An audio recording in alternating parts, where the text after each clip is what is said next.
I'm gonna get right into them like I've been doing a couple of these because this is gonna be funny how I started off. First of all, y'all don't know. Some of y'all don't know that we use a program called StreamYard. So when the person comes in, of course, they put their little screen name, whatever.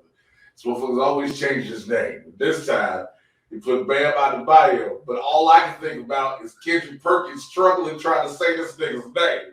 It's Bam. I did. Whatever Randy Collins. Bam. I told the English supposed to be talking about I been better than the bio. I'm like, you be like, okay, you know what? Here's the thing, though. I talk shit. We talk shit about Kendrick Perkins. Oh, I'm always down for talking shit about Kendrick Perkins. But you know what? I'm fixing the camera at the same time because I use it for fucking self tape. We can talk shit about Kendrick Perkins, but you know that nigga, he might be a country boy, but that country boy getting millions to talk about this game. Talk about that game. I will say he is killing it right now. You look at like other people who dropped the bag, Perkins ain't dropping the bag. You know, he might not be in the game. He might not be in the game no more. You know, people talk shit about him playing, but that man found out like, all right, cool. I made my money playing the game, and now I'm gonna make even more talking about the game. But I gotta tell you what was so funny. I was at the gym, nigga. I went to the gym when you was like, yo, and I was like, huh? I was like, oh shit. Luckily the gym is right down the street. So I was like, I literally had started on the treadmill. I was 12 steps in, and I was like, so my watch, when I put it on earlier, it froze up. And I bring it up because my watch does this daily briefing for me every day where it'll tell you, this is what you got. It froze, so I never saw. Yeah. Cause I'll be like, I do the same thing. You say you did some stretch joint on your watch. I did it too, and I got my heartbeat thing and all the other joints on there too. And you said you put all your calendar stuff. Like I got that on there too. Yeah. And especially as an overweight male, I think I might need that. So I mean, it helps to keep you account. You know what I'm saying? Because I always try to keep track of my steps.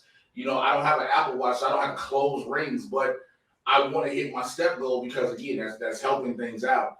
And so definitely when it comes to heart rate and stress and shit like that, because last week, bro, my shit was through the meter. My heart rate was so high, it was like, nigga, go to the hospital now. Yeah, I was just gonna be like, after that whole week, like, you straight, weren't you? As far as all that, with me and Winston, we had our talk. Everybody knows that, you know what I'm saying? Everybody can tell pretty much we had a discussion. So we had to come to some conclusions, and we had to talk about a lot of stuff, and it is what it is. You know what I'm saying? Two grown men had to have a discussion, and I think that came out cool. But nigga, yesterday I almost went so hard on motherfuckers, boy. Go ahead. I was gonna be like, damn, this nigga is turned up. I was like I said on the show, this ain't your show. Because I noticed that, and it's really starting to get to me. Motherfuckers try to make everything about them. Because I noticed after they left, I didn't acknowledge it. Oh my God, don't go. We love you. Fuck out of here. Yo, this ain't about you. And he ain't gonna sit there and try to say, gonna tweet and say Jay a fake ally. Nigga, I've been around here because I don't agree with you on some shit. I'm gonna tell you something. I'm never gonna agree with you on the fact. Don't say, oh, don't tell bigoted jokes so you won't get hit. Fuck you. I wish a motherfucker would run up on stage for any joke told.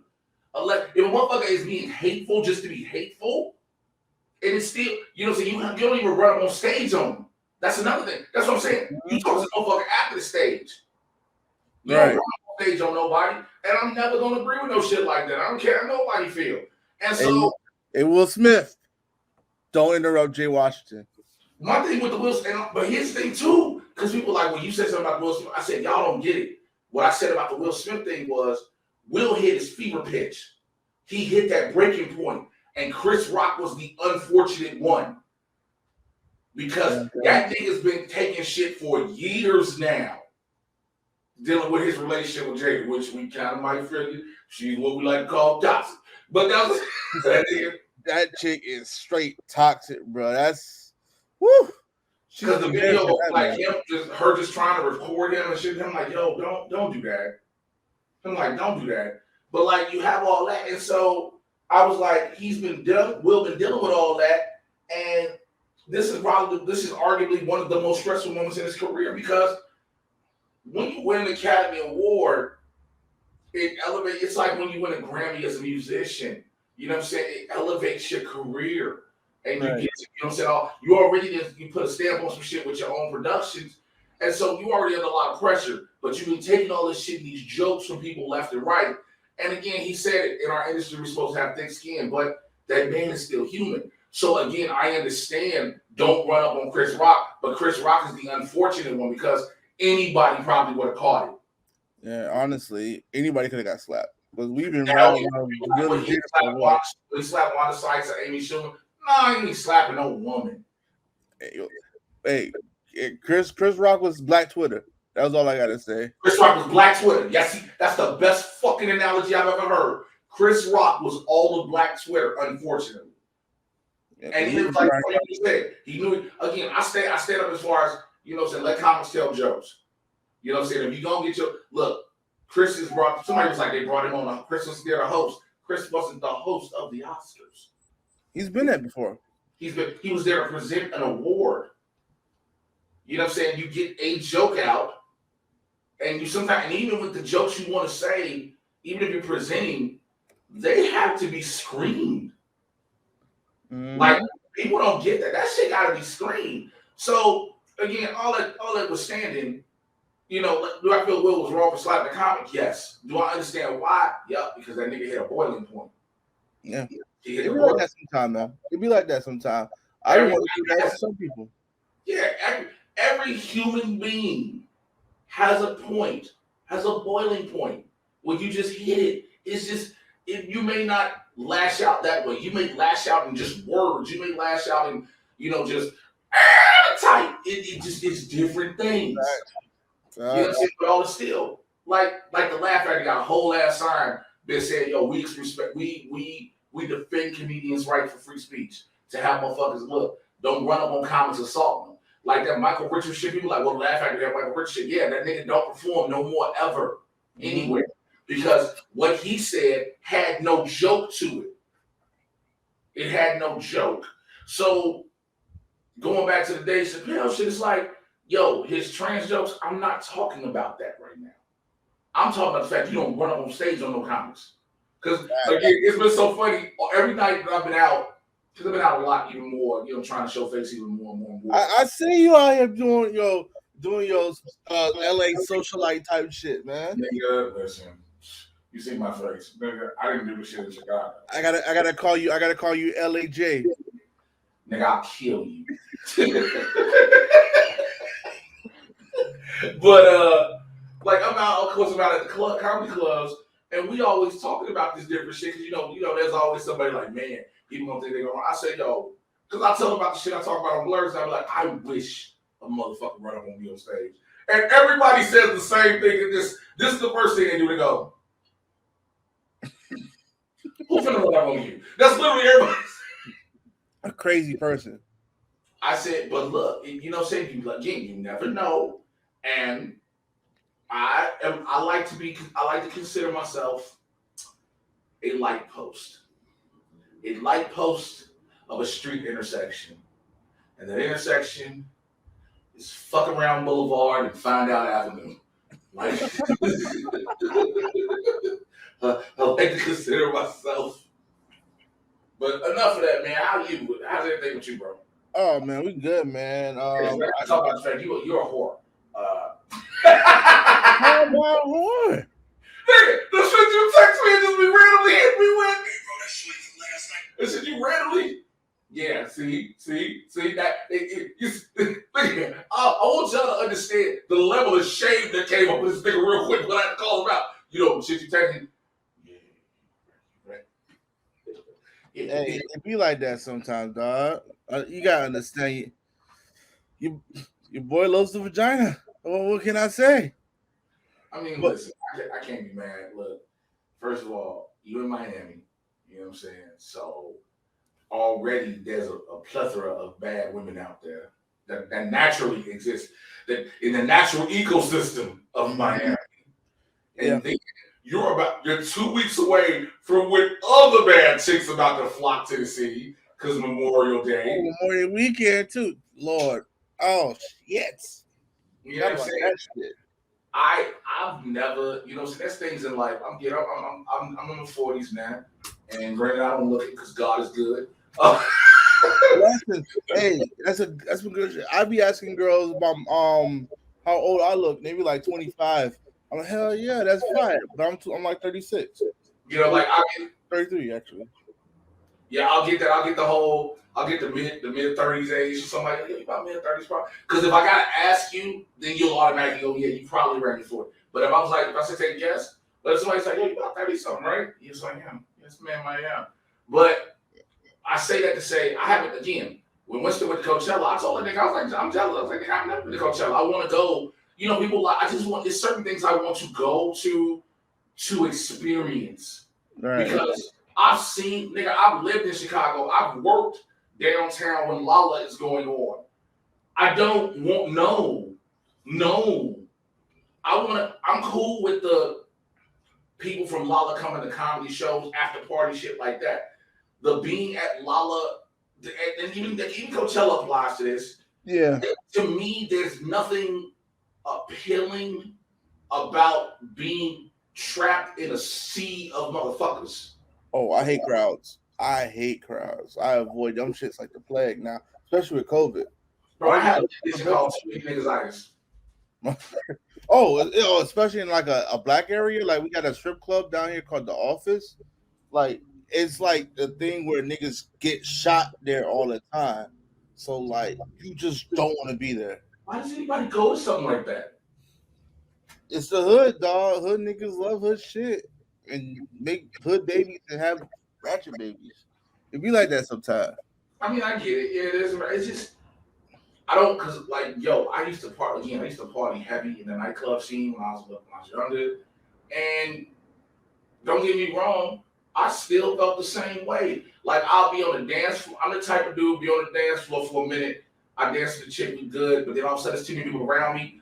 All of a sudden my anxiety hits me. My anxiety always hit me, and I know if you bump into me one too many times, trying just being reckless, not caring, because there's a difference between it's a bunch of people around you and you just don't care. I know how I am. So then I'm going like, I become that dude. Let me go to the outskirts of the dance floor. You know what I'm saying? Let me find somewhere to just chill and post up for a second because it gets to be too much. I find a little bit of a wall, have my drink, or be at the bar, and I like people watch. But that'll be some shit too. We because we had that thing I went to the other day. It was my sister's best friend's birthday, and it was just nothing but like beautiful, thick women all day. And then like somebody else had their birthday at the same time. It was just dudes, and I was like, they was looking at our people, and I was like, bro, nah, this ain't for you, bro. And Jamaican clubs, bro, I'm telling you. Oh, and that's what I'm talking. Niggas, let me put y'all. I'm not gonna tell y'all the full conversation. So I get a random text, man. Hey man, I think I'm gonna get stabbed. What? Yo, situations, bro. They play all the reggae music. The Hennessy is popping, and you don't know what goes through a Jamaican's mind when that shit goes off. Like, woo, cha. I thought I was gonna get stabbed that night. Look, good thing we left at 1:00 because we old. So like me, my sister, my brother-in-law, we left, and like we left like at 1. We got there early as fuck when nobody was in there. Then we left at 1. That shit was wild. It was fun though. It was good. We be doing that shit, like we started shit like that every week too. So we hit up like a little lounge spot and all that. I hate lounges and all that shit. So nice, man. I'm trying to find me a little shorty I can do some lockdown shit with, like go to rock climbing and shit with. Can't find them. You know what? That sounds like some dope shit to do. Real talk. Right, rock climbing, race car, what they call it, racetrack shit. Yo, we got a racetrack joint out here. We got a racetrack joint out. I went to it when I went to Chief. We got to go. I got a homie. He hit me up. He was like, "Yo, I got Chief Keef's release party. You want to go come through?" Chief Keef. Mm-hmm. Gang, Chief Keef. Gang. So Rico Chief Keef. That shit I don't like. Ah! Sorry, y'all. I apologize. It's a whole other side of Jay Washington you shouldn't see. But so it was like, yo, you want to come? And I was like, cool. So I hit up two of the homies. I was like, yo, y'all want to go to this release party? It was like, where it's at? And I told them the address. Told me the address. So the little tucked away spot, I didn't know it was existed, but it has it's got the go-kart ride, it's got go-kart track in there, it's got a mini arcade, it's got everything. It's a dope spot. And it's like, all right, this is a dope. What I like I said, everybody was kicking it, and I didn't know because I didn't know what the spot was. So I had on Tim's, nigga. I had on boots trying to do a go-kart, nigga. I was like, this motherfucker like, ugh. But you see the video of Rick Ross in the little go-kart driving around looking like Bowser? No, you talking about in a golf cart? Yeah, no, not a golf cart, but a little go-kart. Go-kart? Yeah, I retweeted it a little bit ago. I'll share it with you. This nigga looks like Bowser, bro. In Super Mario Kart. Dog, it is hilarious. Like anything Rick Ross does, like Rick Ross needs like a reality TV show. That nigga just doing regular shit. I think it's hilarious. Yeah, I think that's you know what I'm saying. I want to see that. I want to see some because I think like every time now we see the videos, he's become more.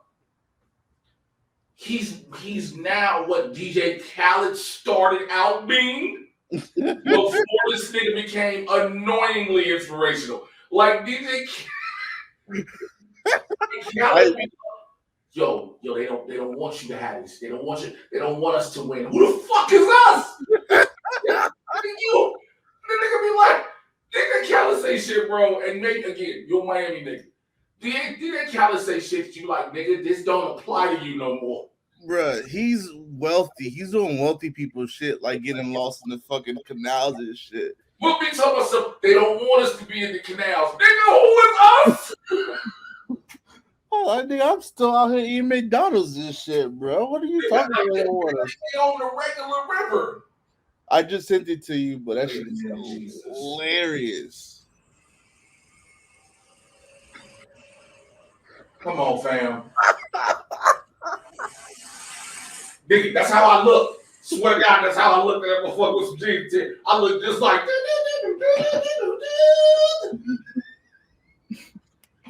That's just hilarious.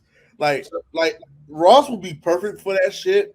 Like he's gonna bring on Wingstop every time. 50 will do that shit too. 50 will be great for that, and Ross. I don't want to see. Here's the problem with a reality show 50. You're gonna be like, yo, we're gonna see this nigga get shot in the face. He is kind of reckless. I will give you that. And kind of. Oh, very, very reckless. You know who I want to see too? Plies. If Plies does something like that, that would be great. Because Plies is the most hilarious dude on Twitter. No, on Instagram. Plies, what makes Plies hilarious is the Plies voice and the real voice are nothing. That nigga talk like Kurt Franklin for real. Oh, baby, let me tell you out here, look at the pussies. With it sweet. Little old Plies out here, baby, let get some of that pussy. You like, what? And then they may be like, so listen, you have to make sure your stocks and bonds are what the fuck? That nigga's hilarious, dog. Have you listened to this Kendrick yet, bro? Last night I was I'll tell you I got a new job, so I was listening to it while I was doing some QC reviews on some movies. Okay. And it's fire. Bro. Why y'all see my dog Yak like that now? Yak went on a Kendrick album. It was all up and down that shit. Everybody was like, nigga, what is correct like doing hosting this? Kendrick like this a Kodak. It took me a while to get used to that nigga's voice. It could have black. I also. I think it's from some part of Fort Lauderdale. That thing. You know what that black sound like in real life? Remember the movie Don't Be a Menace? Oh, was this dude wheelchair dude? Crazy Legs! Yes. I have dreams. Dog. I didn't even know that, but I didn't even know he got the record Silent Hill with him. That's maybe the best record on the album. That and the one with Baby Boy joint sound good too. Oh my God, the what? Oh my God, the arguing shit, nigga. Then she gave you the Honda. Oh, what? What? And then the old girl was like, I should suck your cousin's dick. That was some shit. That's some baby boy shit right there. Nigga, that's what everybody was like. That's that event Judy shit. And then at the end, come here, fuck, get on top of me. I was like, oh, I'm sorry, y'all. We so ratchet, right? You all of you have not listened to Mr. Morale and the Big Steppers. You have got to. There's a track from the movie Baby Boy. Let me see, because I tweeted about it. That's that baby boy shit. Yolanda, that's Taraji before she blew up. We cry together. It's called Yvette. Yvette was her name in the movie. The song's called Cry Together. And I promise to God, it is literally like you watching Baby Boy. But I tweeted this, and I want to see. I'm mad this shit ain't got more traction it should get. I said, men would rather listen to Kendrick Lamar go to therapy, talk about going to therapy, than actually going to therapy. That shit's fucking real life, dog. They got flashbacks and shit. Niggas would rather listen to one dude. Like, I've always been open about going to therapy, my struggles with mental health, et cetera, et cetera. But niggas would rather listen, because Kendrick, and they were talking about this on the radio too. Kendrick doesn't have to do this. Kendrick is such a cold lyricist. He can write the nigga Good Kid, Mad Story. Good Kid, Mad City is a story of one night. Yeah, I was amazed about that. Did you ever hear the story that and YG's My Life by my beautiful whatever his shit was the same one of his homies in the car? They're all together. Somebody did a theory that what was it called? The one that he had my nigga on it? Yeah. Album. He said YG may have been one of the homies in Kendrick's car for that. Because if you ever heard the story, their stories sound very similar. Oh shit. What was the name of that album? That album was fire. It was my Gangster Life or something like that. I think I was somewhere, yeah. That's crazy. What was it called? But that shit, Kendrick's amazing. I'm most happy that he dropped some shit. Cause I'm trying to find some shit to listen to, and all these niggas is trash right now. Right. Also, it now makes you appreciate the wait. Oh, because you understand why we had to wait. This nigga literally told you about everything he's been going through. He even, again, on To Pimp a Butterfly, he told you he was suicidal numerous times. Picked up drinking heavily. And that's what Swimming Pools is on Good Kid, Mad City. He talks about it more To Pimp a Butterfly. Damn is the commercial album. Yeah, and that shit was fire. I love Damn. Damn was. And you know what? Damn is so split between people because Section 80 and Good Kid, Mad City are for the streets, right? Mm-hmm. That's for the streets. To Pimp a Butterfly is that conscious shit, is that like some sage and incense shit, which I'm cool. Again, all of the above, I love. Damn, I rock with. I'm a fan of Damn. I'm a Kendrick fan for real. Like, Kendrick hasn't done, I'm not saying he can't, he hasn't done wrong by me yet. Oh, bro. Maybe that Untitled Unmastered joint where his number but it was again, niggas put too much on that because it's a reason it didn't come out. These are the tracks that don't make it. B-side records, like those are records that tossable shits. Niggas, and that's the thing, people forget. I don't think people understand. I mean, yeah, now more so because people have a better insight to the industry because of social media, YouTube, et cetera, that you can see how the album made. Look, Genius, for what anybody thinks about Kanye, Genius was a beautiful look into how he made College Dropout. Oh, yeah. And great everything he went through to get College Dropout made and getting niggas on tracks and producing beats and doing things.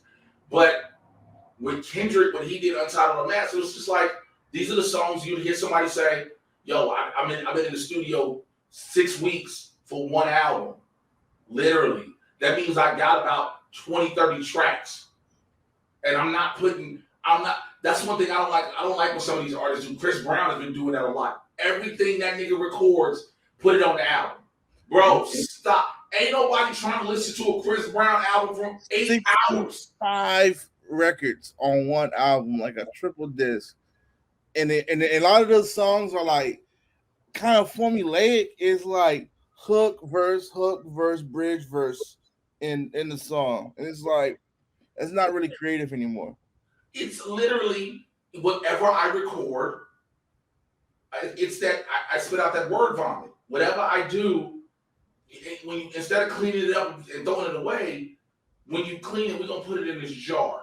Mm-hmm. And we're gonna ferment my vomit to do something else with it. And it's like, again, I don't know anybody that's ever worked for, because again, albums that have been some double albums that have been solid have again are the same thing, where if you think that's the amount of albums that's Cole that made it, imagine the amount that didn't.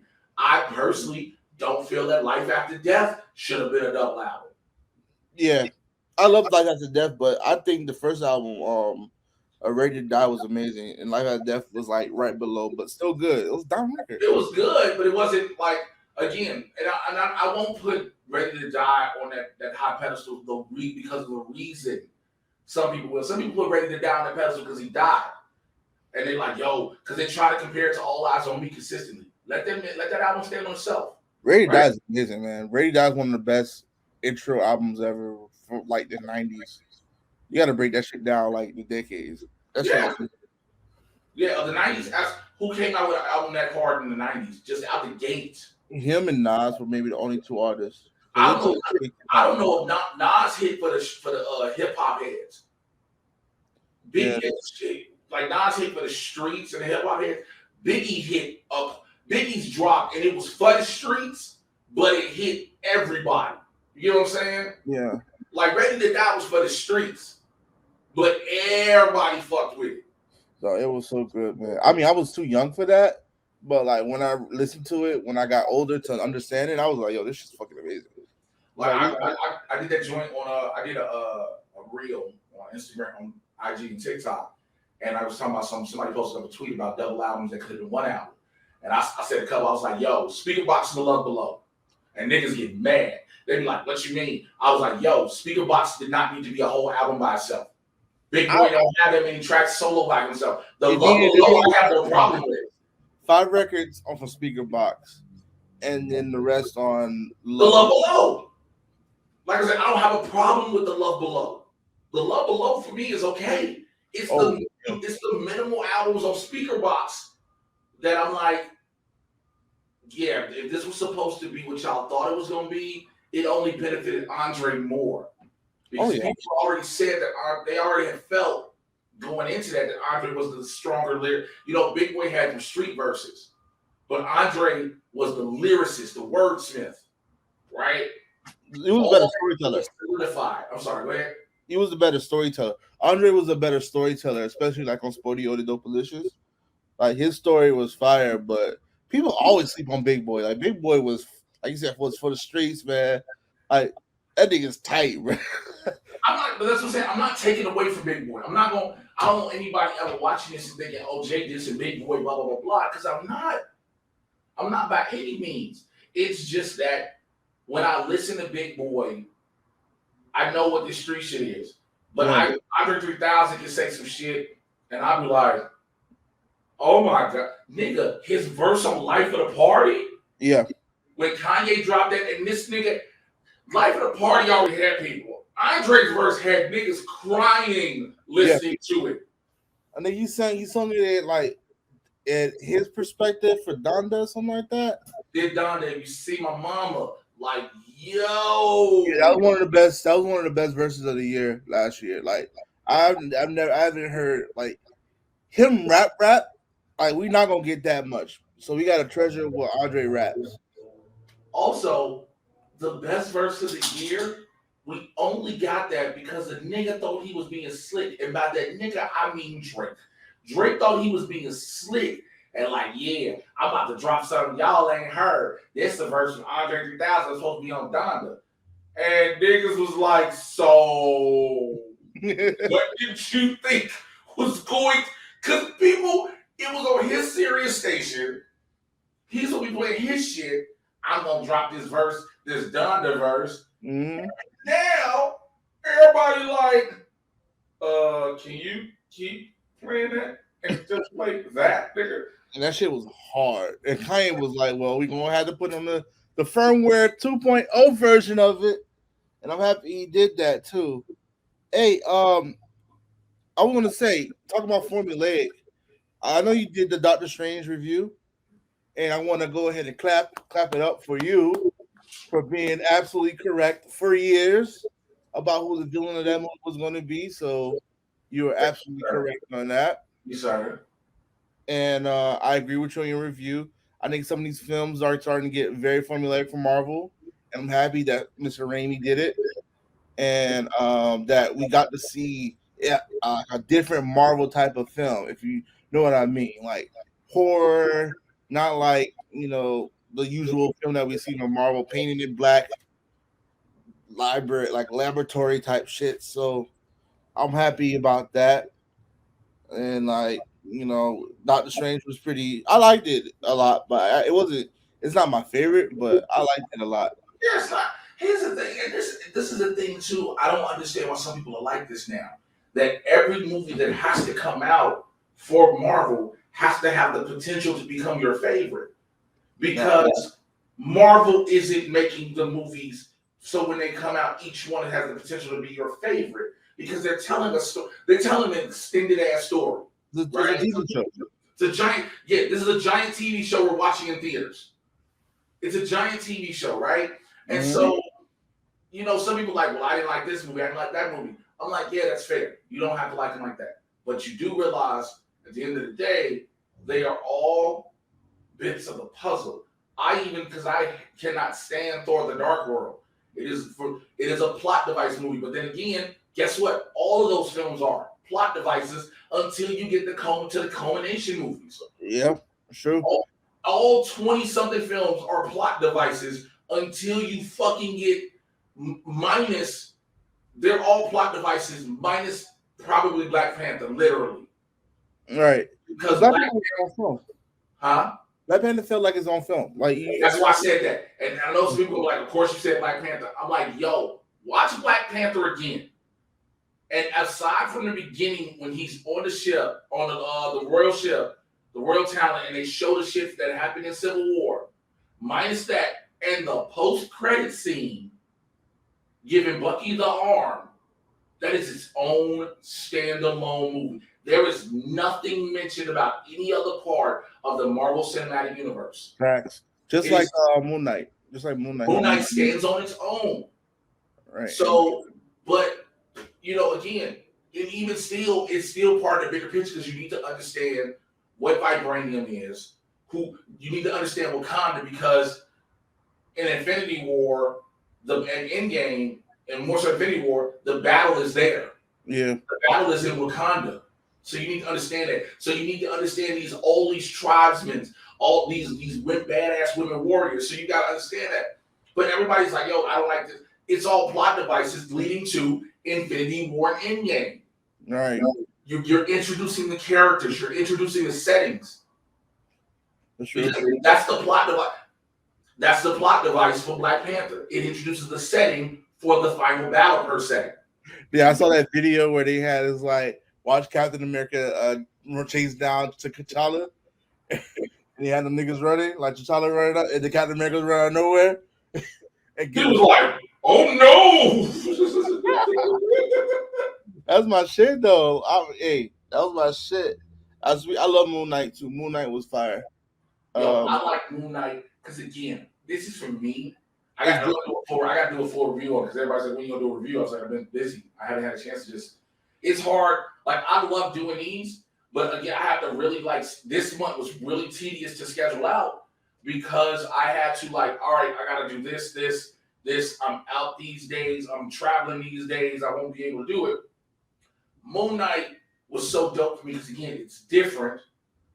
I know what this, again, I keep telling everybody, these phases are the cosmic, mystic, and quantum.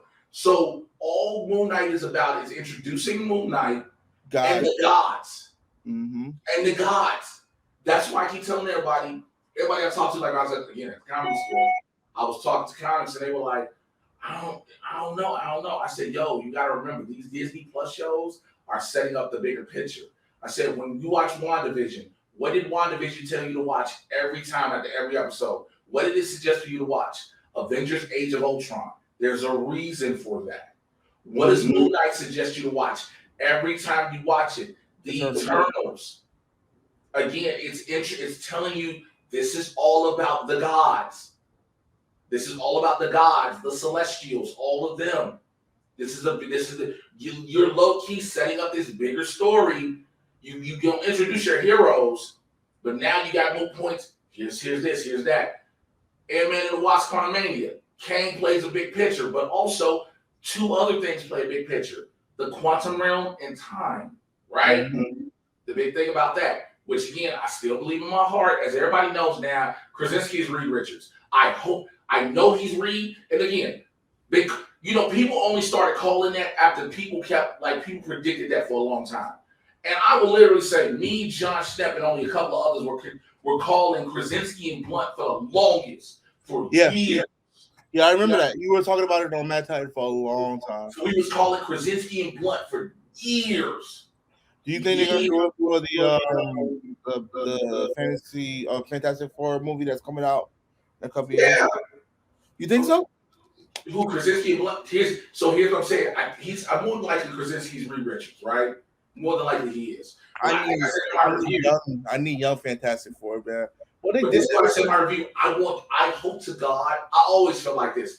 After what he did, after what Kevin Feige did in WandaVision, bro, after him trolling everybody with that Ralph Boner shit, yeah. I want him to make sure. I want him to basically be like, I gave the internet what the internet kept saying they wanted. Now I'm gonna show you what I'm doing. You wanted it. You felt like if you gonna get Xavier, you really didn't want McAvoy. You had to have Stewart, right? Some people would have been okay with McAvoy, but they'd rather have Stewart. I gave you Stewart. I gave Anson Mount redemption as Black Bolt. Oh yeah, he needed it because that Inhumans bullshit. Woo! In that one little setting, in that one act, gave him redemption of the character, right? Mm-hmm. I gave you Captain Carter. I gave her to you. Monica Rambeau is going to do her own thing, but I'm giving you her mama as Captain Marvel. It's good to have her back too. It was good to have Lashana Lynch back. But she was an ass kicker in 007. Yeah, she was in No Time to Die. She was damn good. Mm-hmm. I just was pissed. I was pissed with No Time to Die because I did not like that she just gave up the designation to him. And that nigga died at the end too, or spoiler alert, but that nigga died. She could just be like, oh, he ain't coming back. I'm 007 now. So, you know the rule of thumb in movies and TV. If you don't see a body, the nigga's dead. Yeah. They made sure you watch this nigga get hit with 4 rockets. Boom. Ain't no way you gonna tell me that James Bond is still alive. That James Bond is still alive. Mm-hmm. That nigga is atoms. Okay, he ain't even bones. That nigga is atoms. That nigga got hit with the full force. He didn't get caught in the blast radius. That nigga got hit with the initial blast. That was shit. That shit happened so sudden too. I was like, well, that nigga dead. I was watching. I was like, they not finna kill. Oh, they finna. Oh shit! And I remember leaving because we were at the TCA because that was considered, because it was still kind of COVID at the time. That was considered the LA type of premiere. And I remember we were there. And I remember when we got out, I was talking to Nikki Novak. Nikki Novak was like, "I'm pissed." I said, "Nikki, I told you they're gonna kill him." She was like, "I didn't want him to kill him. He could have just went off to sunset." I said, "Yeah, but when you have somebody go off into the quote unquote sunset, that opens the door for them to come back." He doesn't want to do. Craig was done. How else you want to show? Look, I'm letting y'all let me have a moment where I try to get a toy for my daughter. I'm letting y'all have a sad moment because it could have been he gets shot in the face. And because imagine James Bond getting out of all the shit he's been through. Yeah, missile seems so cool, but out of all the shit James Bond's been through, and he just gets shot in the head. Exactly. I mean, that shit traumatic as fuck. But but again, like I was saying, real quick, I just want to, like I said, this is just a goal, a hope. It ain't gotta happen. I just want Kevin Feige to troll everybody and be like, I gave you what you wanted. Now let me do my thing. Y'all have rolled with me this long. You didn't believe in anybody I booked. Initially when most of these people got cast in roles, you didn't really fuck with it. But now you're kind of starting to trust what I'm doing. Let me do this. Mm-hmm. You know what I'm saying? It's like, let me do this. It's like, even with, like, I love E-Man with the recast T'Challa thing. I don't need him. Stop trying to force his hand to tell y'all what he doing. Facts. Because T'Challa is supposed to be on the Illuminati in a sense. But he's on the Illuminati to the extent that Batman at that one point, it was like, yo, if y'all don't remember in Justice League Doom, when they were like, you were bogus for having all these fail-safes against us, he was like, you're a goddamn fool if you don't think you goddamn right. All y'all fucking superheroes, all these powers, we gotta have fail-safes. We got him, you goddamn fool. T'Challa is like, yo, in the Illuminati, T'Challa's like, I don't think we should be running humanity and controlling humanity's destiny. But let Kevin Feige do what Kevin Feige's gonna do. Mm-hmm. So what? He's told you one thing. So what? Again, people like, what about kids? Kids don't process what he said. You do. Kids gonna rock with whatever is in front of them. They don't really care. Oh, well, they said they're killing T'Challa. Nigga, we have just officially been telling everybody there's a multiverse. They've been talking about multiverse since the start of Phase 4. So it's like they just gonna pluck up another T'Challa from another planet. Spider-Man No Way Home is still Phase 3 and says the words multiverse. Oh yeah, that's true. 6162. They got the universe right too, which is crazy. And so let it be. It's not going. Kevin Feige, that's why he ain't said shit. And people trying to force his hand to say something, and that's the thing I kind of don't stand about the internet sometimes. Let that man do what he do. True. Speaking of Feige, who do you think will be Warner Brothers or DC's Kevin Feige? Because they're not going. It shouldn't be James Gunn. We tried the whole thing with Zack Snyder. They need a super producer to run over all of that. I think it should be I think it should be Berlanti.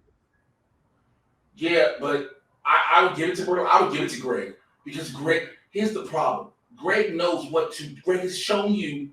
Greg is the reason the Arrowverse worked and lasted so long. Greg took one character that is basically Batman, switched him up a little bit, made you fall in love with it. Granted, it ran 9 seasons. Just like any show, some seasons are not going to be perfect. I agree with this. It had 2 seasons in a row that people kind of were like, what the fuck? And that was 3 and 4. Yeah.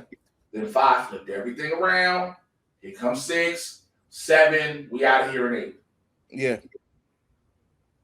I think he does. His shows now are all good.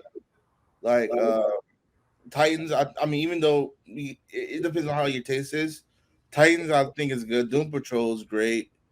I mean, I think he's doing Stargirl and that's all his shit. Like he knows what he's doing. Like if DC needs a super producer to run over everything.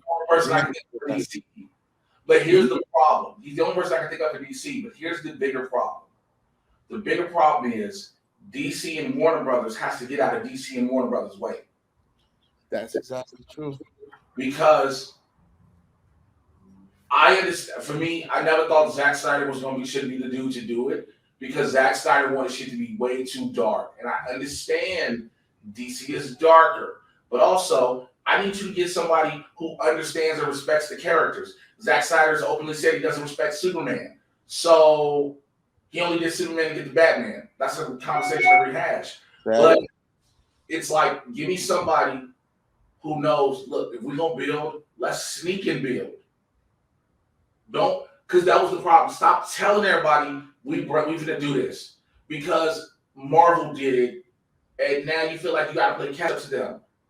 Fans will not give a fuck as long as you make a good movie. That's all that matters. If you eventually, unless you eventually, you're a tail end of a movie, all of a sudden, movies don't, you could have 6 movies that all of a sudden are individual movies. 6. And in the 6th movie, it is several. Remember Guardians of the Galaxy Volume 2 had like 3-4 post-credit scenes. Yeah. That 6th movie can have 3 or 4 of those post-credit scenes, and all of a sudden, all those movies connect now. And you'd be fine. Because now, as long as the 5 movies leading up to it have been good films, the 6th is the icing on the cake. Yeah. It's the icing on the cake. You gotta let it build. And I think that's what they're gonna do with that whole Batman universe too. Well, see, my fear is, again, they go back and like I keep saying on that Titan and everything else. I need them to stop rushing to have the fucking Trinity. That's true.